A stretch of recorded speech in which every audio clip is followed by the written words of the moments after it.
How to rename your email address in DirectAdmin.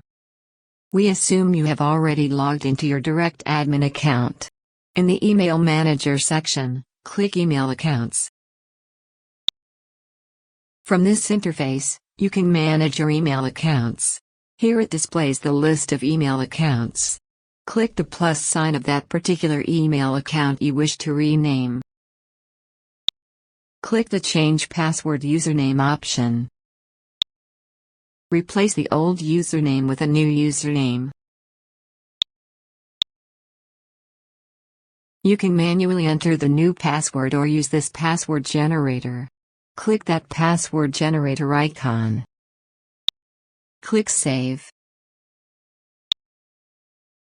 Copy and save the new username and password.